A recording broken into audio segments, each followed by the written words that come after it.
got the money in the pile. Yeah. Once you get a little, they just wanna take you down, cuz we've been going hard for too long. Can't get enough, what is you on? Yeah. Really ain't nothing I could drop that. Wake up in the morning, make it all okay. Welcome to episode 30 of Money and Power, our weekly look at questions related to finance, politics, and culture. I'm your host, Nathan Martin, and joining me from Michigan, a financial consultant and host of the Rob Talks Money and Apologetics 105 podcast, also on the Affinity Podcast Network, Rob Johnson. Howdy. And joining me in studio here in the crown jewel of rural Ohio, the live stream superstar. We'll go with that. Jeremiah Martin. Present. Together we are the trio of talk, the triad of the tittle tattle and the triumvirate on the tete-a-tete. And you can tell by the craziness that's going on all around us that we are live streaming.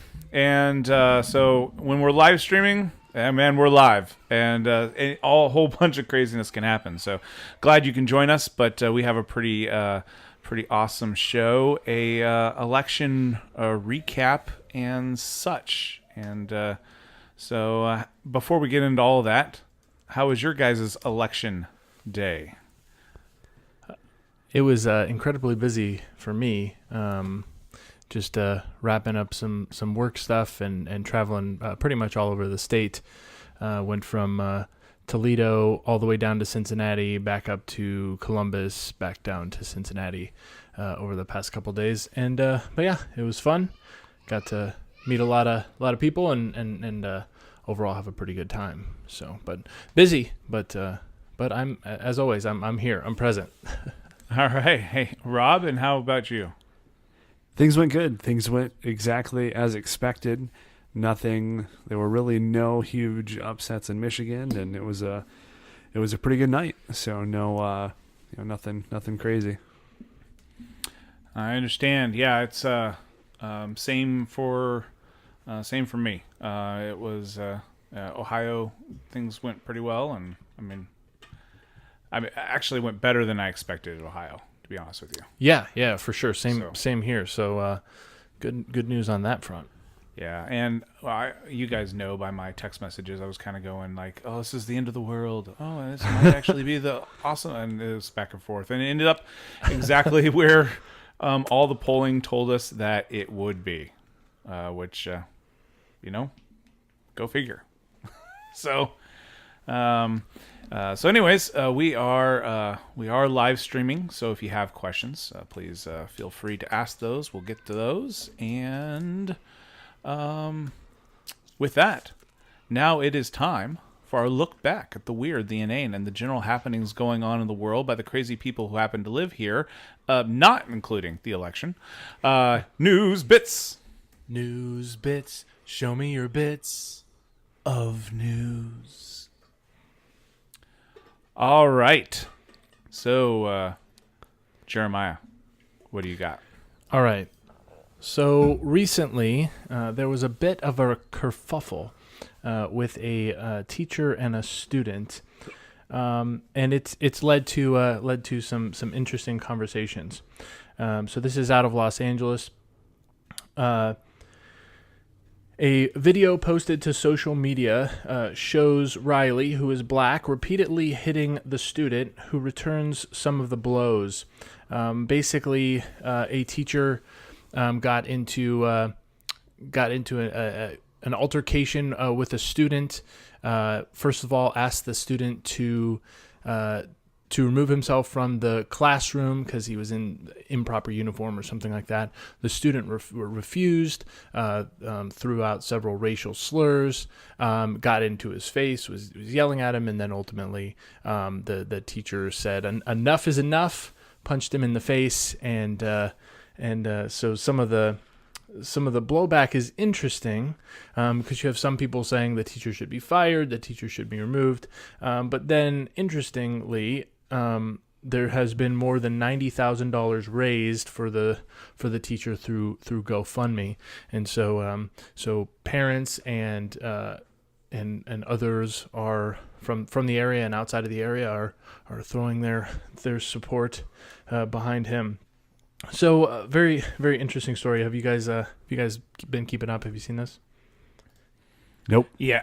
So I have seen it, and I've seen it under the moniker of the headlines of, is this teacher a hero or a horrible person, and, what should we do? And I don't know. I mean, what are your guys' initial thoughts? Obviously, touching a student is usually is a big, huge no-no. Right. I think we could go with a little more corporal punishment in our schools, like we used to. But that's why I homeschool, so I could keep that. But it's interesting. How old was the kid? The student was 14. Yeah, I mean, hitting him is unacceptable. He's a minor. It's words, right? The kid wasn't doing anything physically. The guy wasn't acting out of self-defense. You have to, you're an adult, right? Kids say stupid things, regardless of what they are. So, unless I missed something in your story where the kid physically provoked him, then he shouldn't respond with violence. Well, part of the issue is that there's videotape, but the video only shows after the initial interaction and basically just shows the fact that the teacher punched the student. And so there's a lot of, so basically a student in the classroom decided, at some point it's about to go down, and started recording. So that's all we have. Everything that happened before that point is, allegedly this happened, allegedly that happened. So it's still unknown. Okay. My problem is this, that the student is obviously a minor. The student is 14, basically not much more than a kid. But so young enough that, the teacher shouldn't have laid hands on him, but old enough to know what he was doing. And the student created a no-win situation where, you let it be, and what message does that send to other students? But you do something about it, and that's not appropriate either. And so it's, and now they're in a position that takes that one step further, where it's, all right, do we relieve this teacher altogether? Do we give him a suspension? And then, what message is that sending too?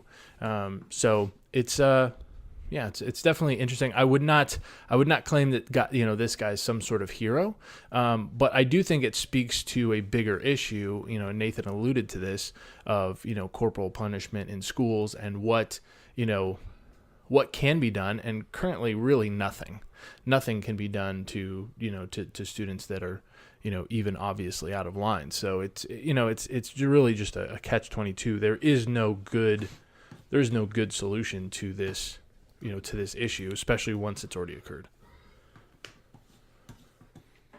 Yeah. Um, the sad reality is that school violence against teachers is on the rise. So, obviously, I think a teacher has every right to defend themselves. The question is, what does that entail? Generally, when it comes to, slurs or something of that nature, I'm inclined to think that, play stupid games, get stupid prizes. And if you're going to, attack somebody or such, then, it's a part of the deal that they might punch you in the face. And sometimes that's a helpful deterrent. But for a young kid in a classroom, maybe not so much. So. Well, I will say this, that there are many people out there that are blurring the lines between words and actions, and claiming that certain words are, even benign things are hate speech or are inciting violence. And so there are even people that claim that speech is violence, and yet in this circumstance they seem to want to walk that back. And my thing is, there's obviously issues here. This guy's definitely not, shouldn't be lauded as a hero, but it does once again bring up this issue of what role do words have in in inciting violence? Do words incite violence? Are words actually equatable to violence? And if so, which I don't believe, but if so, there's got to be some consistency here if you believe that to be true. Yeah, for sure. I don't agree with the whole microaggression thing where we start talking about, because someone was microaggressively triggered that they can respond with violence. I mean, that's just a garbage notion. So I'm with you. Yeah, no, I agree. So we'll see. All right. So Rob, what do you got? So interesting story in the section of business and commerce. So apparently there's been a 5-month investigation taking place in your guys' backyard. This took place in Ohio. So apparently a striptease establishment in Ohio was under investigation for 5 months, and this company was owned by 2250 Inc., also known as Sharky's Bar. And the investigation forced this business to close down in May of 2017. The large charge here being that criminal charges were filed against patrons and employees for drug trafficking, food stamp trafficking, distribution of heroin, aggravated shipment, engagement in a pattern of corruption, and illegal sexual activity. So agents also filed 44 charges that were heard by the Liquor Control Commission, including drug sale, drug possession, solicitation, and food stamp trafficking. So apparently this organization was accepting food stamps in the form of payment for liquors and drugs, and they were shut down. So this is apparently, if you go a little bit deeper and look at this at a little bit more of a national level, this is actually a fairly frequent thing where people are using food stamp payments for things that they ought not to be using them for. And there are more and more investigations taking place on this type of fraud across many states. So did I miss something, or what's the problem here? I don't get it. What's the issue? Well, apparently when the government when the government gives you food stamps or any type of social assistance, it's probably a solid idea not to use that assistance for things like heroin, fentanyl, alcohol, marijuana. Definitely shouldn't be throwing up. But strip clubs are okay. No, not at all. I mean, I get the drugs, but no, not at all. Not at all. So in Michigan, I don't know if this is a thing across the land. I doubt it is. We have the bridge card. So I doubt you should be taking your bridge card into strip clubs and using them. It's not what the government intended them for. And more fraud is being used with these food stamp benefits, government assistance, whatever you want to call it. So it's a nightmare, Jeremiah. It's not a laughing matter. Well, so I will say people usually don't know this, so I will bring into policy. Food stamp regulations are done by the state, and so they're on a state-by-state basis of what is and what is not allowed with those with the cards. And so, for example, this happened, I want to say about 10 years ago. There was an issue with people cashing out their food stamps at strip clubs in New Hampshire, I believe. And what they found is that it wasn't prohibited by the state. So people just assumed that the usage was dictated by the federal government, but that's not the case. It's on a state-by-state basis. So it is obviously prohibited in Ohio. So people who say, we need, broad food stamp reform, they need to understand that a lot of that is a state-by-state basis. So I think we need more government to step in and take care of this. So. Yeah. So what I hear you saying, Nathan, is it's only immoral because it's illegal, and if it's legal somewhere, then no gray area there. I'm not saying that. What I am stating is simply that people make the assumption that these things are just illegal and improper. And it may or may not be the case. So. Well, if you remember, Jeremiah is the king of making it hail. So he is our resident expert in this genre. Yeah, but you don't get nickels on the food stamp. Yeah, but he cashes them out and turns them into nickels. He is getting better, though. He did tell me he started to unroll the nickels before he threw them, so he's getting better.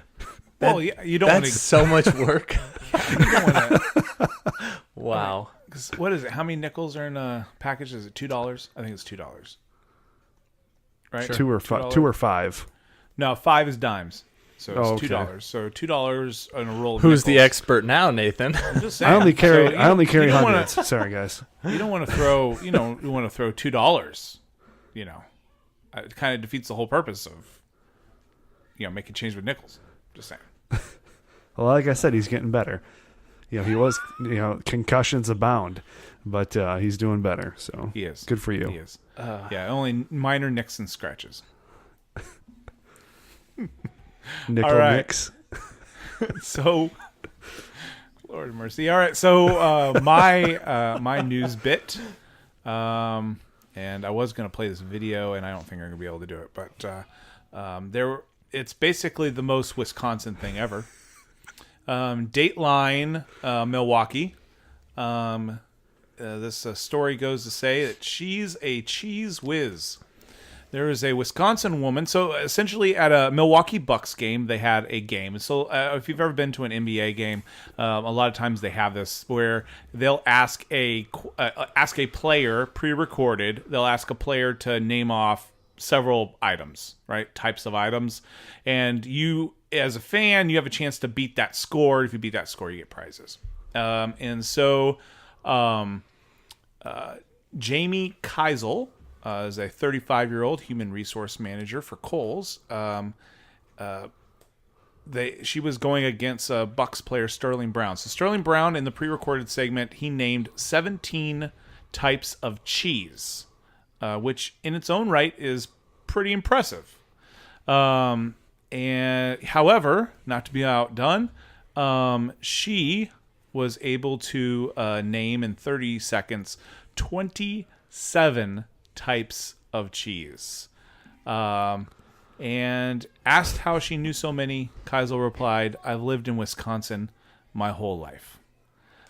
So she did receive a ball signed by Brown for her effort.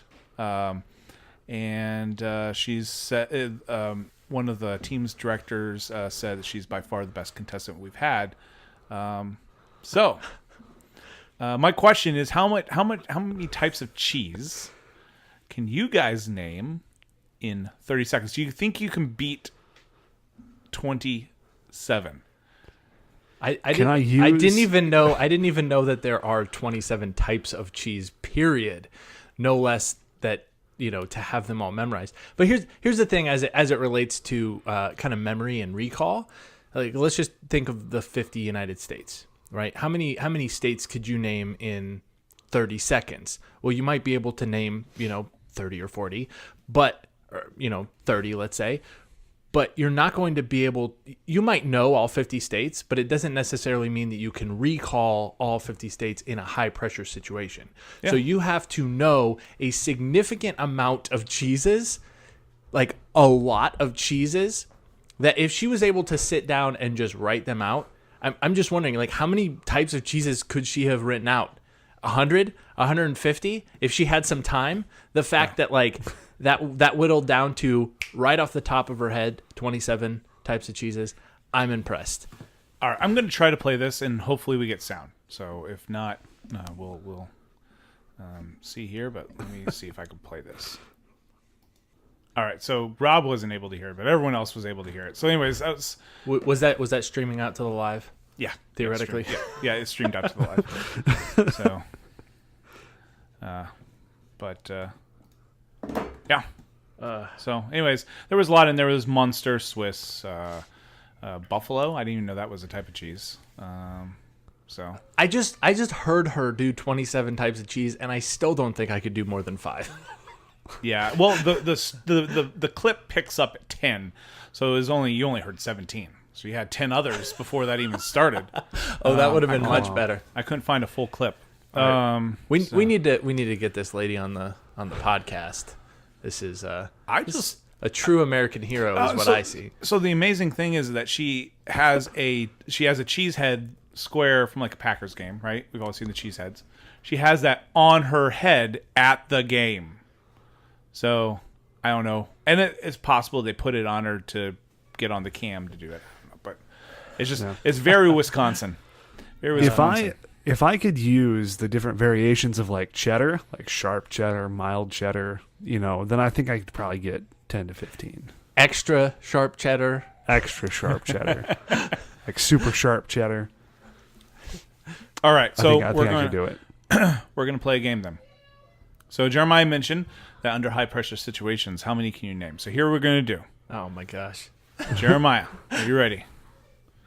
I'm going to get my little timer up. And while I'm getting that up, timer. 30 minutes isn't going to work. Exciting podcast, folks. Exciting This podcast. is the live stream. For the next 30 minutes. Next 30 minutes. Start listing. All right, here we're going to do. All right, Jeremiah, how many capital cities can you list in 30 seconds? So Rob, we're going to go on the honor system. I'm going to have you mute your take off your phones or whatever.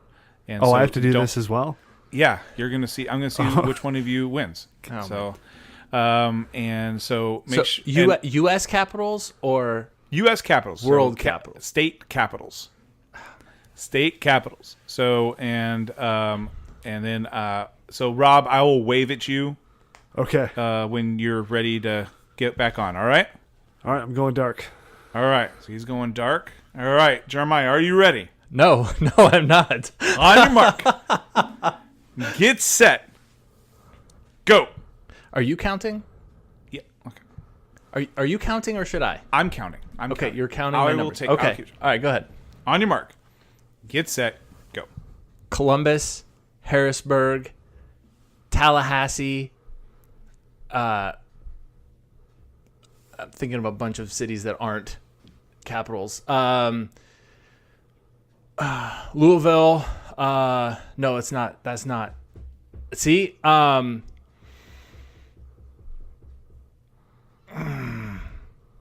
Sharp cheddar. Extra sharp cheddar. All right. I am so.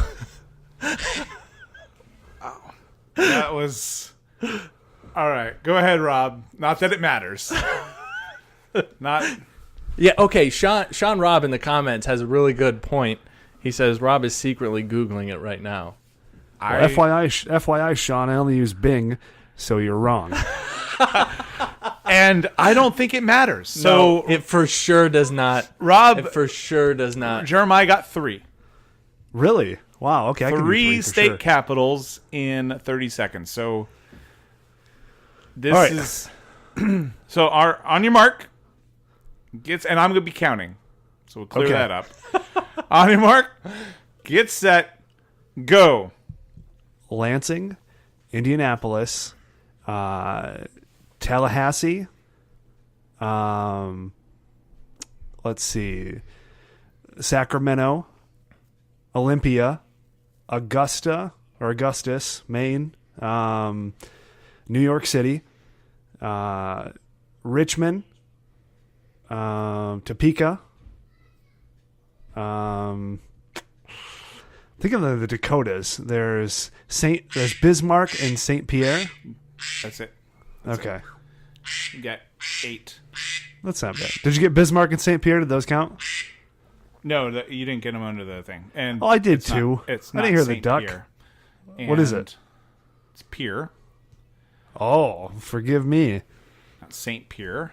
And Fancy- he's disqualified. fancy He's hassling the judge. Disqualified. That's ridiculous. I win by New York default. City does not count, by the way. New York City is not the capital of New York. Correct. Oh, that's right. It's Albany. That's right. Ugh. See, this is the problem. It's all right, Mr. Louisville over there. It's okay.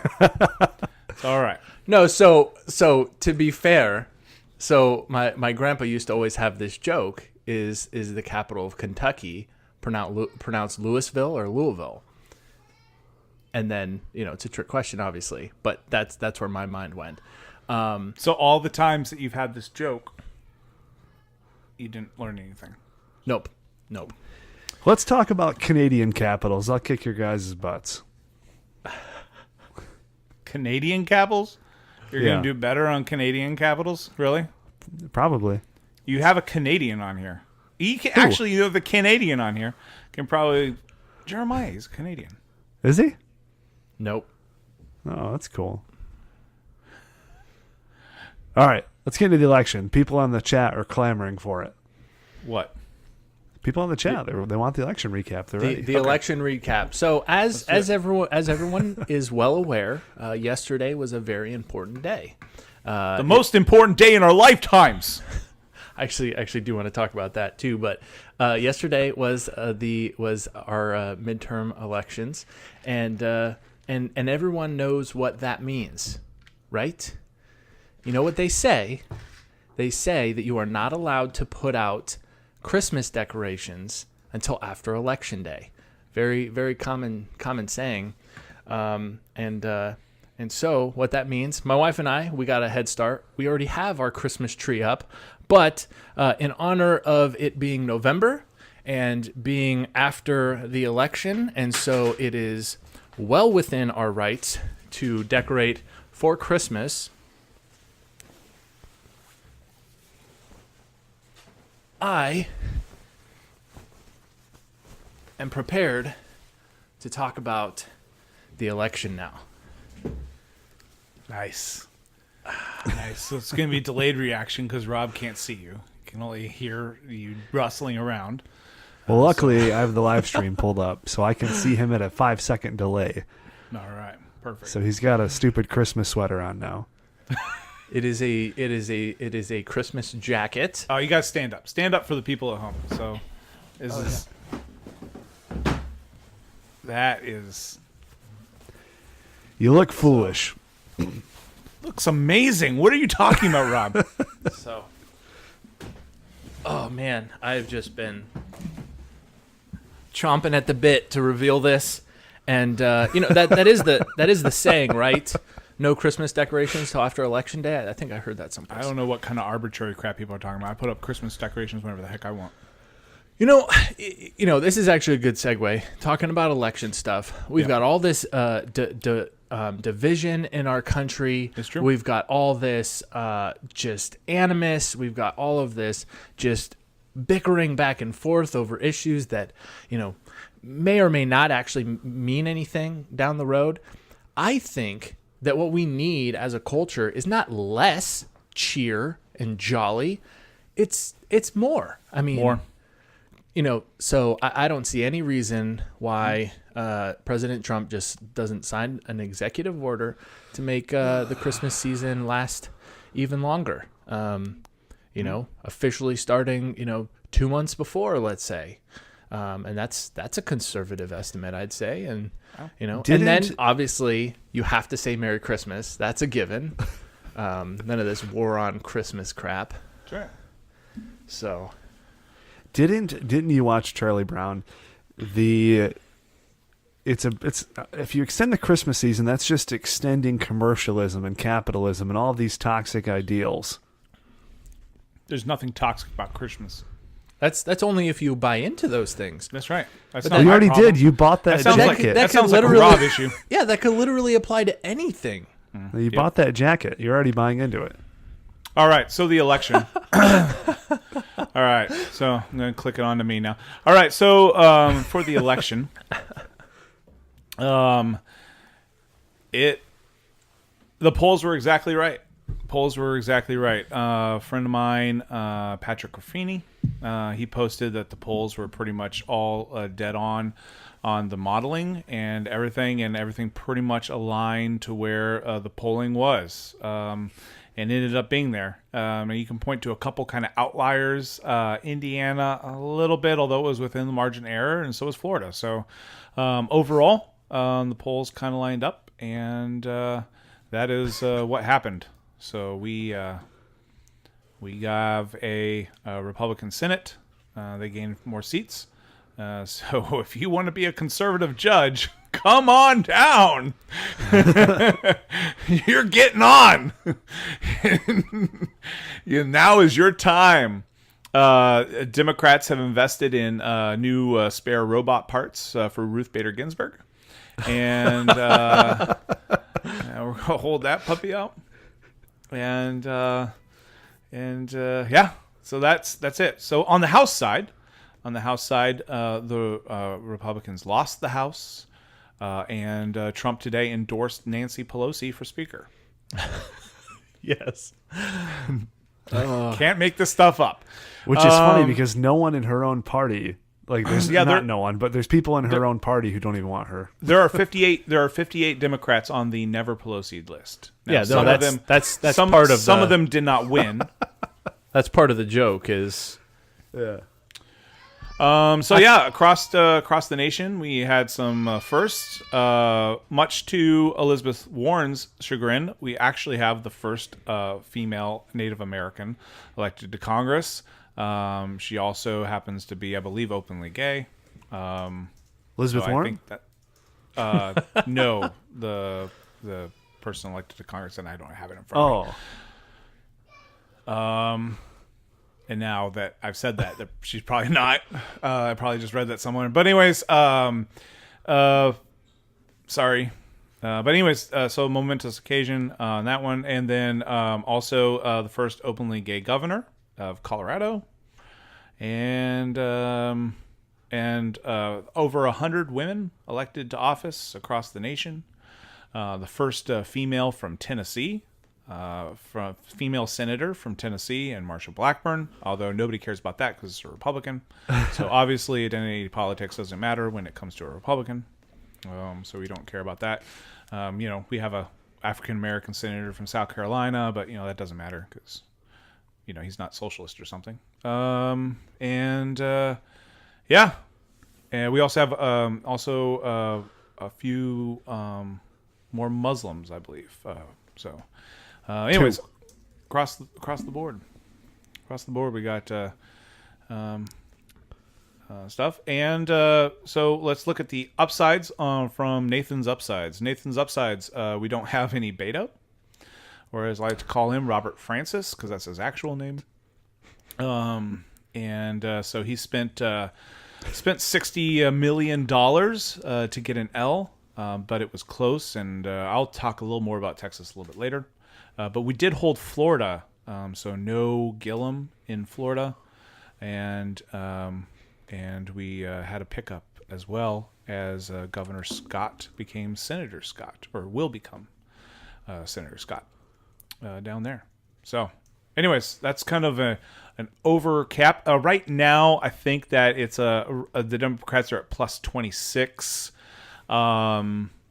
They needed plus 23. I think they're at plus 26. I think they're projected to end up around the 33 range-ish. But there's obviously a lot out there. And I saw that Montana had got called for Tester. So that was not a pickup. Although with 98% in, the Republican was still leading. So that might be going to... I don't know if he conceded or not. So anyways, the election that was on our predictions, most of us were pretty on with the Senate, and Rob, because he just followed the polls, obviously was more correct than any of us because good job, Rob. Well, let me say something, because all week thousands of tweets pouring in saying that I was crazy, that I said that the Democrats would take the House. And I was spot on. I was nearly right to the seat, depending on how this shakes out over the next week. So, it's all the naysayers. I know politics, kind of, as long as you look at some polls and make up some numbers. 538. And 538's polling happened to be correct. So good job. Good job. You found one website. You went with one website, and it happened to be accurate. So I will FYI, give you kudos. Let me Wall Street Journal. Let me be clear that not everyone was saying you were crazy just because you were saying that the Republicans would lose the House, but at the amount that you did. Nathan ended up going with the the Republicans maintaining the House, plus a couple seats, basically by the just a very small margin. But he said he could have went the other way too, but by a very small margin. So it's not that prediction. It was just the amount. And yes, you were definitely closer than any of us. I had the most optimistic, and so my prediction was blown out of the water. But good job, Rob. You got this one. Yeah. We'll see. We'll see for the next time. Yeah, polling does show that within the last couple days, Democrats got plus 3 percentage points. It turned out that the President of the United States deciding to overrule the Constitution with an executive order, not a good play the week before the election. So a lot of polling dipped on that. A lot of turnout on that one. Not a good move, especially considering the amount of races that are like in the 5 percentage points or less margin. And there are, I want to say, 10 pickups that are in that margin of 5 percentage points or less, which is obviously 3 percentage points overall. So, or more. So 6 percentage points or less, sorry. Really, really tight. Some really odd choices. Obviously, the Senate candidate in Virginia absolutely killed any hopes of kind of holding ground there. And the NRCC decided to put $5 million in protecting one of the Virginia seats that lost by 10 percentage points, and didn't put any money into the Virginia seats that lost by like 1 percentage points. You also have my favorite storyline on the libertarian angle is the fact that the most libertarian congressman in all of Congress, Dave Bratt, lost by 0.5 percentage points, but he lost in part because there was a libertarian candidate running in there, and people have voted for the libertarian candidate, and that caused him not to be able to go over. So good job, libertarians. You guys are making great decisions out there. Good job. So that was my favorite storyline from there, from Virginia. All right, so now that we've talked about just kind of the recap, I mean the real question is, and the more important question is, what next? What does this matter? Does it matter? How does this affect our country moving forward? And Tony Vance had specifically asked a question: does this pull the Trump further left in his politics with the House going Democrat? And I think that's a fantastic question. Yeah. I do. I think it's going to pull Trump a little bit further left. I think that he's going to be changing his tone as far as his tactics and approaching legislation. It's going to go. It's not going to be a middle of the road issue. It's either going to be he's going to work very vehemently with the left and try to get policy nailed, or he's just going to go on an executive order writing spree a la FDR in 1942 and just go nuts and just write as many executive orders as he can to try and overpower the House. So it'll be interesting to see his tone in the next 6 to 12 months. And then also, go ahead. Well, I think that largely depends on the Democrats' response. Yeah, that's what I was going to say. And I think that this is a case where I don't know if they can help themselves, because if they start going on a subpoena spree, I actually thought that it was put pretty daftly last night of either they're going to choose to legislate or litigate, and if they choose to legislate, they can bring out Trump's inner liberal. But if they choose to litigate, I think they're just gonna shut it down, and it's gonna be a gift for Trump in 2020. Yeah, I mean, I've said on this podcast several times that I was a reluctant Trump voter, but I have been pleasantly surprised with several issues where he has governed more conservatively than even I expected, and I think that is not because he is a dyed-in-the-wool conservative. At least not ideologically, but because he's been pushed in that direction by the left. The left's rhetoric, I think, is a large portion of why President Trump has governed as conservatively as he has. So I think Nathan, I think that's part of it. But I don't think it's necessarily just that. I also think that it's in their rhetoric. I think if from the very beginning, I think Ben Shapiro said this at one point, that if from the very beginning the Democrats had went to President Trump and said, hey, you're a deal maker, you like making deals, you ran on making deals, hey, let's make some deals, we probably would have had some pretty bad legislation come through, because I think he probably would have done that. He probably would have made some deals. So the question is, now that they have the House, are they going to have that mentality of, hey, let's make some deals, or are they just going to continue to push President Trump and the Republicans in the House further and further to the right? And that's what I think, but that's to be determined. And we obviously have then a very important leadership race. Jim Jordan has declared that he's going to try to become a minority leader. Yep. So I think it's probably going to be between him and Scalise, I believe. That will be interesting. So, and that will also tell a tale. So, because if it's Jim Jordan, I think Jim's going to hold the feet to the fire a little bit more. But if it's a Scalise or something, time will tell. Tony Vance also says rumors abound that Manchin goes Republicans. Any thoughts on that? Yeah, I said that before. I don't disagree with that assertion. I mean, you're in the minority for the next 6 years, or at least 2. It might not be a bad play because, I mean, let's face it. He voted for Kavanaugh. He's not exactly a darling of the left. And, what committee seats would he actually get if his party was empowered anyways? So, Yeah. That'll be interesting to see. But again, it doesn't make that much of a difference because we don't have the House. So it's not exactly like there's legislation. It's not like we're going to repeal Obamacare. It's not, any legislation that comes out is going to be really, if anything comes out, it's going to be infrastructure related. We're all of a sudden going to be building bridges and airports and naming them after Trump. And we're going to be spending tons of money everywhere.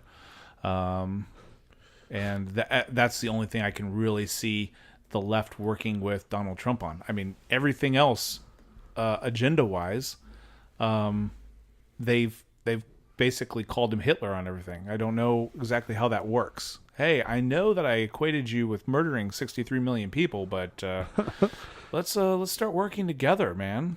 Not even just in general though. Like I think that he could get past some of the general attacks, but like on specific issues like tax reform, death to millions, healthcare, death to millions, and so. Like, what specific issues are they going to be willing to come to him and say, hey, let's work together, especially after their big pitch to their base is we must resist this specific policy proposal because it leads to Auschwitz.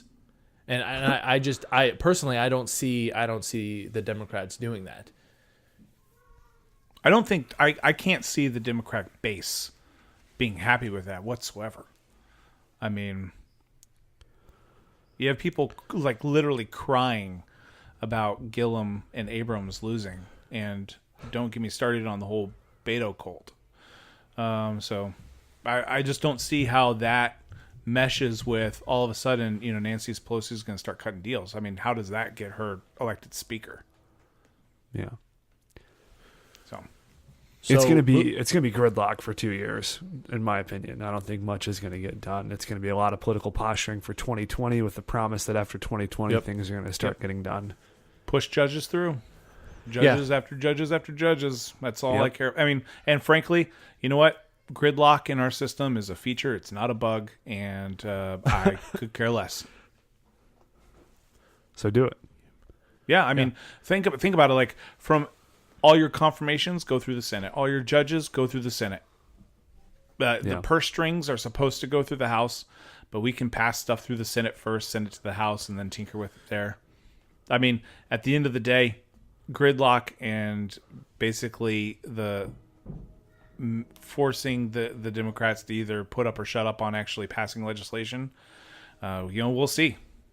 So it'll be interesting 2 years, but the bottom line is the 2020 election starts today. So.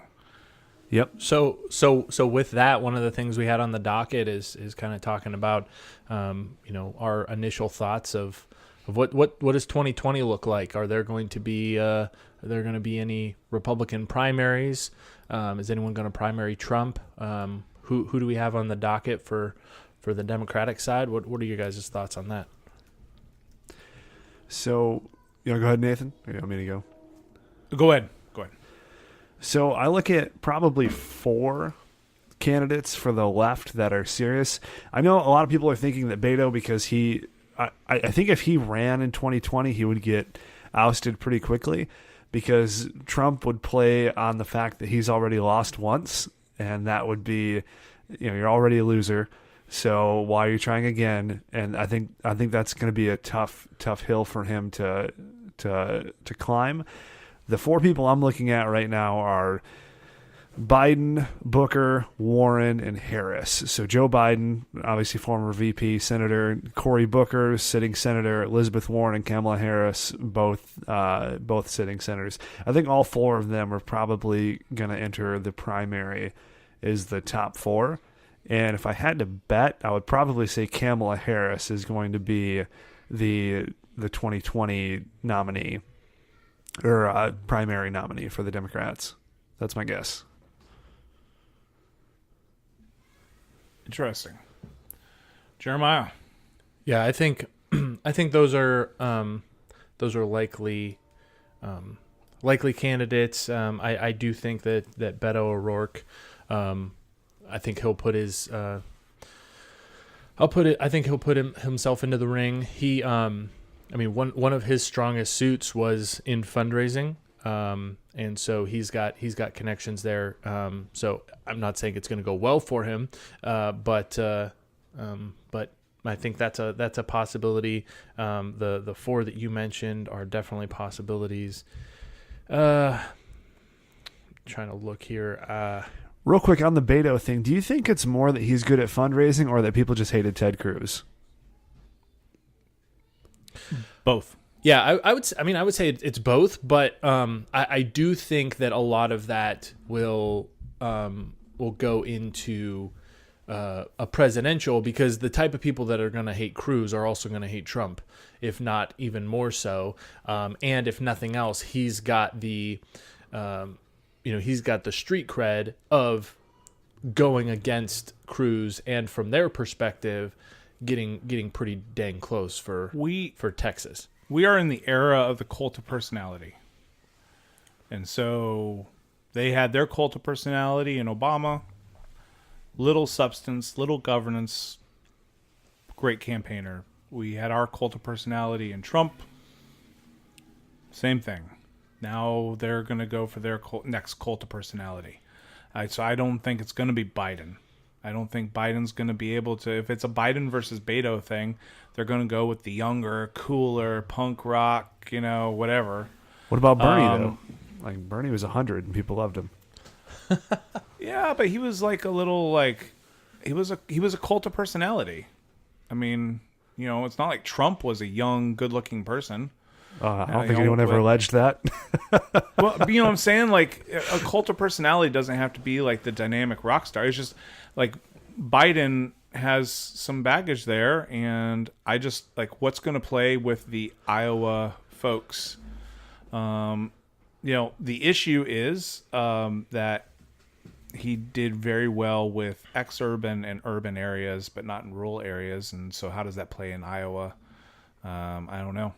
But he already has $10 million in a war chest because he didn't spend everything for his campaign. So out of the 70 he raised, he only spent 59. So, that's a nice little nest egg to start. And he obviously can raise that money. I think it was a cult of personality around him, not just an anti-Cruz thing. And I mean, we can get into Texas. I think there's some definitely structural issues in Texas that, as Republicans, we need to fix. from this election, we need to fix our relationship with suburban women. That's what changed this election. So, and I don't think it's just tone. I think there's some policies in there and some other things that we could do better to address that, and I think those need addressed. But we have, we accuse, the Democrats after 2016. They basically said, it's not a problem with us, it's them. And so we can't accuse them for being tone deaf and not learn our own lessons. So Sean in the comment section of the live video says people love Bernie because he told everyone they would get everything for free, and then Rob responded, "Free pudding." Nice. That was pretty good. That was a pretty good Sanders impersonation. All right. So not just good at slinging nickels. He's good at doing impersonations too. 2020 is going to be interesting.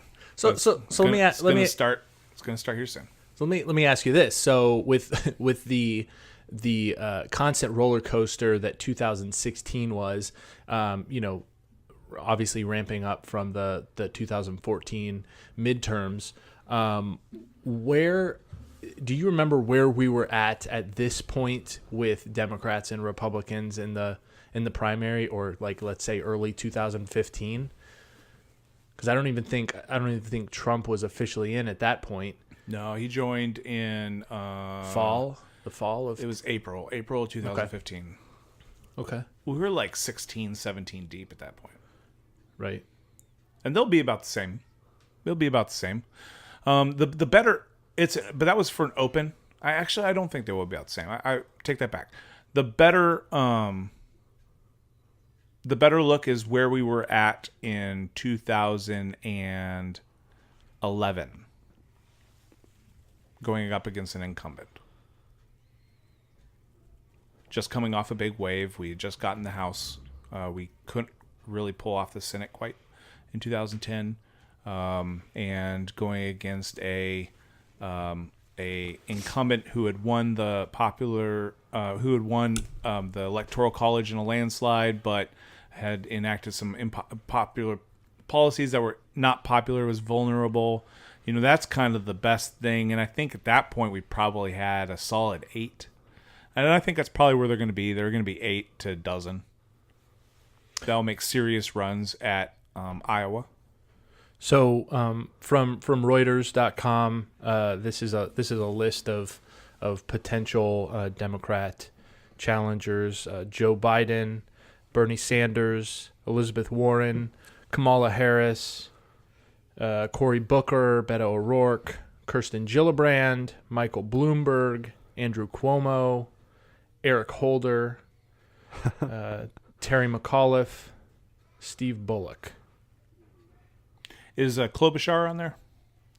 Yes, actually, I missed that one.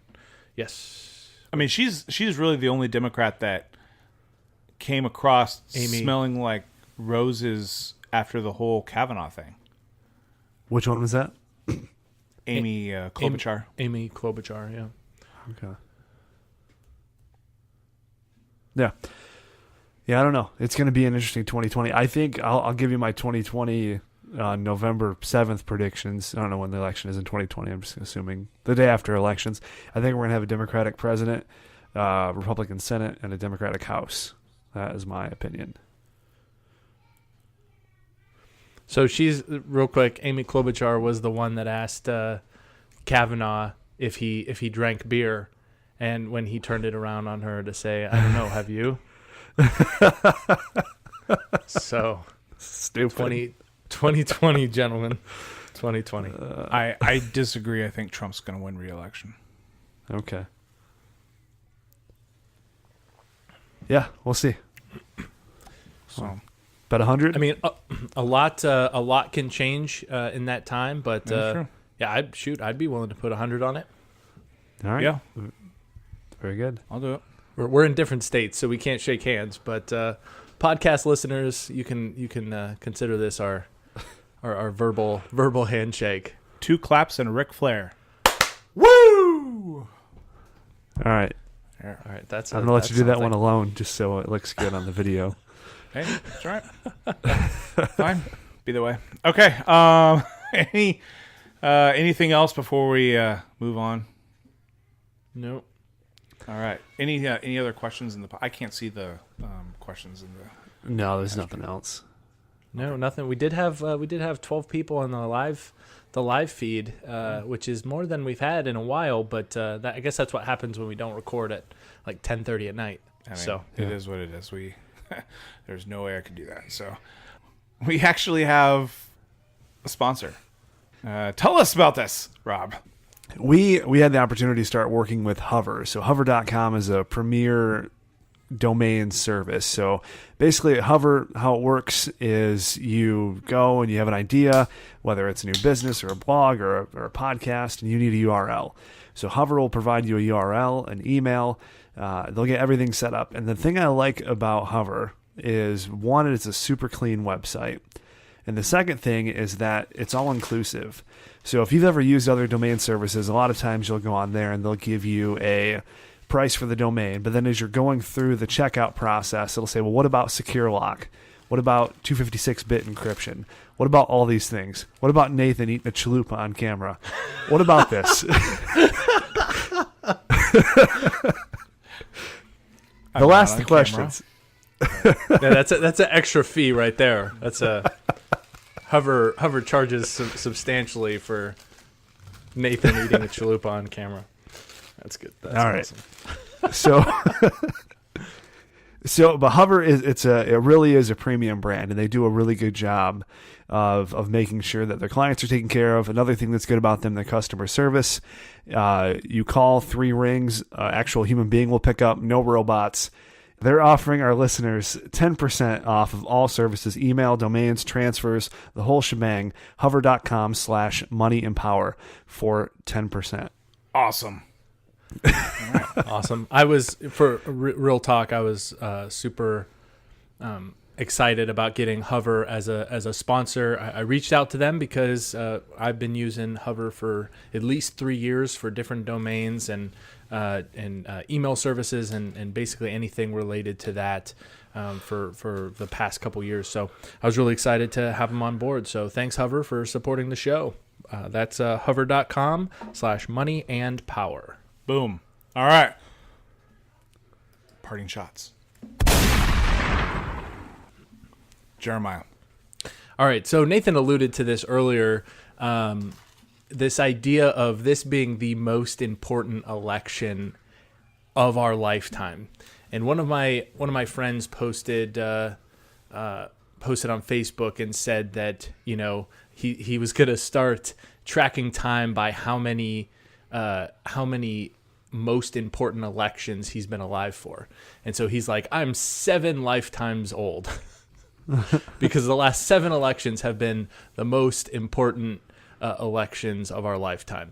And so I've been thinking a lot about this because it's meant to be a motivating factor to get people out to vote, to get their respective bases riled up. The Republicans do it, Democrats do it. People were saying about this election that the people on mainstream media were literally saying this is the fate of our democracy is hinging on this election, and that if the Democrats don't win everything, then we will cease to have a democracy. We'll cease to have a country as it is. And it's all, it's fear mongering. But there is a sense that it works, and there is a sense that it does rile the base up. But here's my point. As someone who thinks that voting is important, as someone who thinks that it's important for us to be not just politically engaged, but also culturally engaged, like, I've been thinking about the question, how do we get riled up without kind of being over dramatic and saying that this is going to be the most important election? And I was thinking about this earlier today, and I think it's a pretty decent analogy. I wanted to see what you guys think. But I feel like elections are a bit like going to the dentist. You do it every 6 months or a year, and it's important, right? And if you don't do it year after year after year after year after year, then you might have your teeth rotting out of your mouth.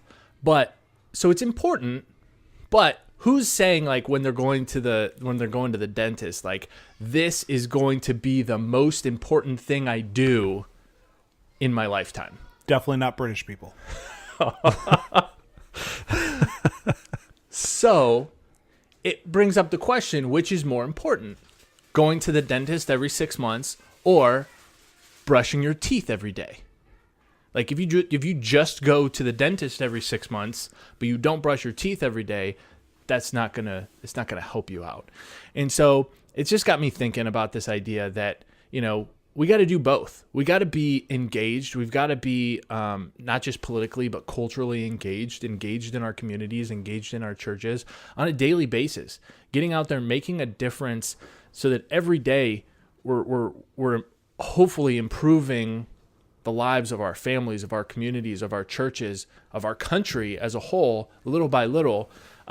So are elections important? Sure. Get educated, go out and vote. But, you know, I almost wonder if it's the daily grind of making a difference that's more significant and ultimately going to, you know, and I think it's going to have an effect on elections too. Being culturally engaged and getting engaged in your communities, it's also going to affect those other, you know, secondary and tertiary issues as well. So don't just go to the dentist every 2 years. You know, brush your teeth every day. That's my parting shot. Nice. I like it. Rob. Yeah, I've been sitting here thinking during Jeremiah's whole monologue what my parting shot is going to be. I don't really have one. You want me to go? I guess why don't you go ahead and I'll give it a better think. Okay. Rob's parting shot is that we should expand the nature of Christmas, that it should just go 6 months a year. That's good. And we should all wear That's Christmas suits every day. 100%. And so good on you, Rob. I agree. Go ahead, Nathan. Still All right, my parting shot. There's this narrative today. Listen, the election went well in some places for Democrats, went well for some places for Republicans, but here's the line that we're seeing that is absolutely ridiculous, and I see it too often. The popular vote in this election went to the Democrats, but yet we lost seats, and so we need to rethink our democracy. No, we don't need to rethink our democracy. You need to rethink logic and understanding. You need to rethink that civics class is what you need to do. Because you're an idiot, okay? I'm just going to flat out say, you're an idiot. If you have posted anything or you've seen posted anything about this popular vote nonsense, especially when it comes to the Senate. And I'll tell you why. Rob, what is the most populous state in the United States? The biggest state is Alaska. The most populous is California. That's correct. And there were 2 Senate candidates on the ballot in California, correct? Both D's. Both D's. Both D's. So the most populous state in the entire country only had a choice of Democrats at the Senate level. So you think that might skew the popular vote. And that might be a reason why, you know what? Democrats got 100% of the popular vote in California for Senate, and they only got 1 Senate seat out of it. It's horrible. It's burning the whole system down. This is horrible. And you know what? You may think, oh, yeah, that's kind of stupid. You know what? It is stupid. It is stupid. But you know what? It's just as stupid to say popular vote in the Electoral College. The exact same thing. It's the exact same thing.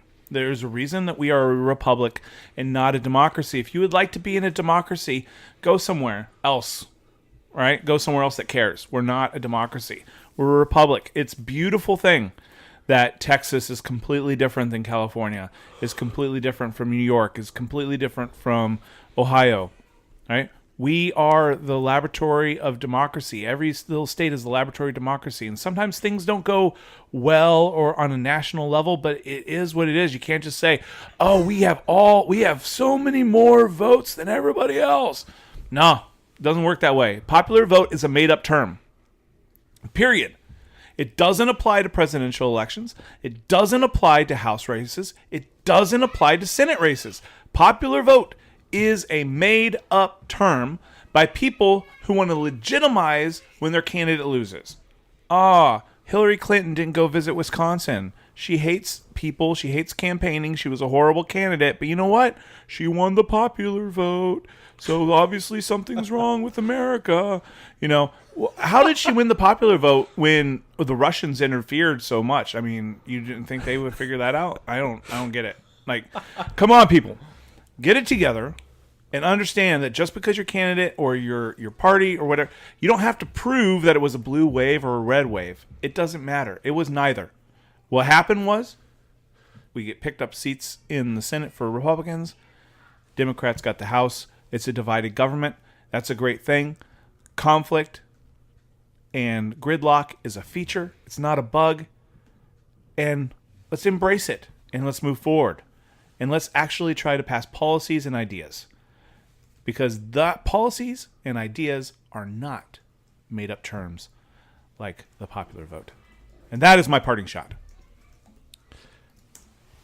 You know what's funny about that? Just one quick thought is you mentioned Russian collusion and all that, but if true, that means that Russia had a better handle on American civics than the American people, because they only targeted Russian collusion in states where Trump won the Electoral College. Yeah. That's ridiculous. Oh, that's good, Nathan. I like that. All right, Rob, what do you got?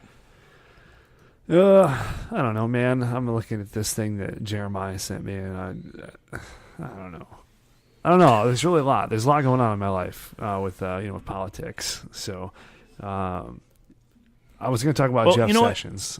Yeah, go ahead. Well, he got canned, so whoop-de-doo. All right, hey, I got a better idea, Rob. The stream on my side went dark, so I really can't hear you. Unless you just froze up. You just froze up. He quit. That's his parting shot. His parting shot. He's done. I'm done with this. I'm a political independent. Nathan and Jeremiah are pushing me too much to the right. I don't like it. I'm out. All right, Rob's back, I think. Rob, yeah. Why don't you tell people what's going on in February?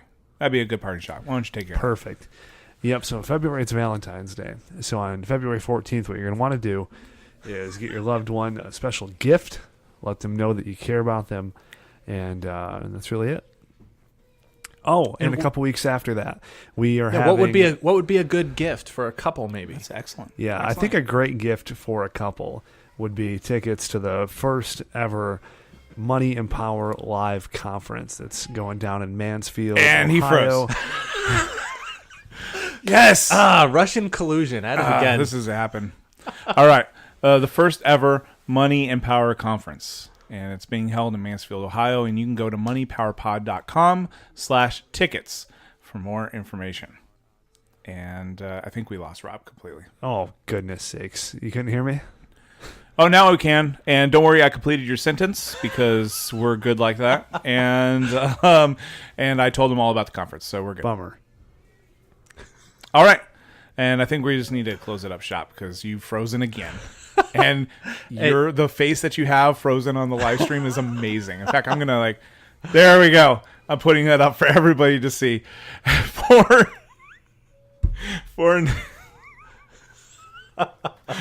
Rob. For Jeremiah. I am Nathan Martin. I can hear your lovely host. And saying good night, good luck, and spay and neuter your pets or something. Add in something different. Once you get a little, they just want to take you down, cuz we've been going hard for too long. Can't get enough with a shoe on. Really ain't nothing I could drop that. Wake up in the morning, make it all day. It's nothing to get it poppin', wanna roll up and away. Here we go. Good night, everybody.